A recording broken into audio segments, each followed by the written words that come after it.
প্রিয় বন্ধুরা, আসসালামু আলাইকুম। আশা করি আল্লাহর অশেষ মেহেরবানিতে সকলেই ভালো আছেন। বন্ধুরা, আজকের এই ভিডিওতে দেখতে পাবেন এমএস ওয়ার্ড প্রোগ্রামে তৈরিকৃত এবং সেভ করে রাখা কোনো ডকুমেন্ট ফাইল ওপেন করতে গেলে যদি ওপেন না হয় সেটা সমাধান বা উদ্ধার করার সহজ পদ্ধতি। বন্ধুরা, অনেক ক্ষেত্রেই দেখা যায়, ধরুন এমএস ওয়ার্ড প্রোগ্রামে কয়েক পাতার একটি ডকুমেন্ট ফাইল তৈরি করা হয়েছে, সংশোধন করে প্রিন্টও নেওয়া হয়েছে, কাজ শেষে ফাইলটি স্বাভাবিকভাবে ক্লোজ করেও রাখা হয়েছে, কিন্তু পরবর্তীতে দেখা গেল ফাইলটি ওপেন করতে গেলে আর ওপেন হচ্ছে না। ডবল ক্লিক করে ফাইলটি ওপেন করতে গেলেই ফাইলটি ওপেন হয়ে এই ধরনের একটি ডায়ালগ বক্সের ভিতরে Microsoft Word has stop working message দিয়ে কয়েক সেকেন্ডের মধ্যেই ক্লোজ হয়ে যায়। অধিকাংশ ক্ষেত্রেই কম্পিউটারে অ্যান্টিভাইরাস ইনস্টল এবং ইন্টারনেট সিকিউরিটি না থাকার কারণে পেনড্রাইভ বা ইন্টারনেটের মাধ্যমে কম্পিউটার ভাইরাস আক্রমণ করে থাকে। আর প্রধানত এ কারণেই কিছু কিছু ক্ষেত্রে এমএস ওয়ার্ড প্রোগ্রামে তৈরিকৃত ফাইলে এই ধরনের সমস্যার সৃষ্টি হয়ে থাকে। তবে উক্ত সমস্যা থেকে ফাইলটি উদ্ধার করার পদ্ধতি নিয়ে আজকের এই ভিডিওটি তৈরি করা হয়েছে।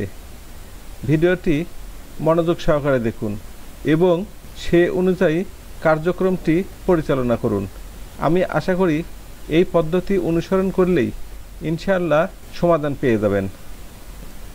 কয়েকটি পদ্ধতিতে এমএস ওয়ার্ডের এই ধরনের সমস্যাযুক্ত ডকুমেন্ট ফাইল রিকভার বা উদ্ধার করা যায়, তবে এই ভিডিওতে সবচেয়ে সহজ পদ্ধতিটি আপনাদের সামনে তুলে ধরা হলো। কার্যক্রমটির জন্য প্রথমে ফাইলটি যে ড্রাইভে এবং যে ফোল্ডারে রাখা আছে লোকেশন মোতাবেক সে ফোল্ডারে প্রবেশ করে নিরাপত্তার জন্য ফাইলটিকে কাছাকাছি অন্য আরেকটি নামে কপি পেস্ট করে নিন। আমার এই ফোল্ডারে এই লেটার 1 নামক ফাইলটিতে সমস্যা, আর তাই আমি এখানে লেটার 1 ফাইলটিকে কপি পেস্ট করে লেটার 2 নাম দিয়ে নিলাম।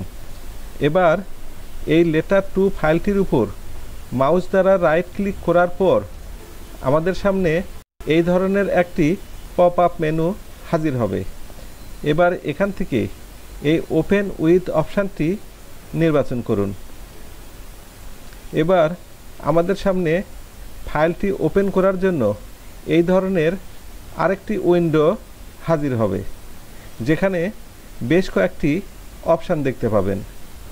এবার এই উইন্ডো থেকে এই আদার অপশান লেখার একটু নিচে এই look for an app in the Microsoft store লেখার নিচেই এই মোর অ্যাপসের উপর একটি ক্লিক করুন। এবার আমাদের সামনে আরও কিছু অপশান হাজির হবে। এবার আগত এই অপশানগুলোর মধ্যে থেকে মাউস স্ক্রল করে একটু নিচের দিকে যেয়ে এই ওয়ার্ডপ্যাড নির্বাচন করে এই ওকে বাটনে ক্লিক করুন। এবার দেখুন ফাইলটি এমএস ওয়ার্ডের ন্যায় সুন্দরভাবে ওয়ার্ডপ্যাডে ওপেন হয়েছে। ফাইলটি পুরোপুরি ওপেন হওয়ার পর কিবোর্ড থেকে কন্ট্রোল এ চেপে সবগুলো টেক্সট সিলেকশন করার পর কন্ট্রোল সি চেপে কপি করে নিয়ে এমএস ওয়ার্ড প্রোগ্রামটি ওপেন করে নতুন একটি ডকুমেন্টের ভিতর কন্ট্রোল ভি চেপে পেস্ট করে দিন এবং কন্ট্রোল এস চেপে লোকেশন মোতাবেক ফাইলের অন্য একটি নাম, ধরা যাক লেটার 3 নাম দিয়ে সেভ করলাম। এবার দেখুন আপনার সমস্যাযুক্ত ফাইলটির সবগুলো টেক্সট এমএস ওয়ার্ডে চলে এসেছে। তবে কপি পেস্ট করার পর অবশ্যই আগের প্রিন্ট করে নেওয়া টেক্সটগুলোর সঙ্গে মিলিয়ে নিতে ভুলবেন না, কারণ কিছু কিছু এমন ফরম্যাট থাকতে পারে যেগুলো যাচাই করা অতি জরুরি। বন্ধুরা, টেক্সট উদ্ধার করার জন্য যে কয়টি পদ্ধতি আছে সেগুলোর মধ্যে এই পদ্ধতিটি আমার কাছে অতি সহজ মনে হয়েছে বলেই এই পদ্ধতি নিয়েই আলোচনা করলাম।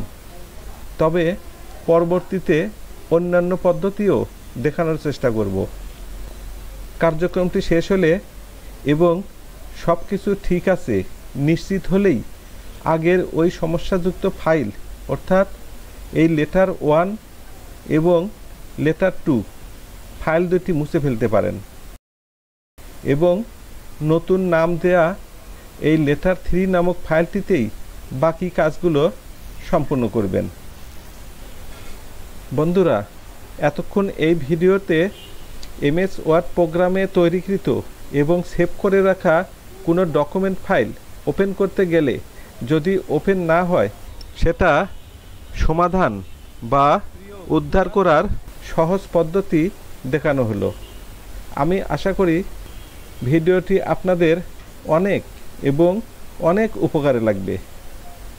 পরিশেষে বলতে চাই, ভিডিওটি যদি আপনাদের উপকারে লাগে বা ভালো লাগে তাহলে অবশ্যই সাবস্ক্রাইব করবেন, লাইক দিবেন, শেয়ার এবং কমেন্টস করবেন।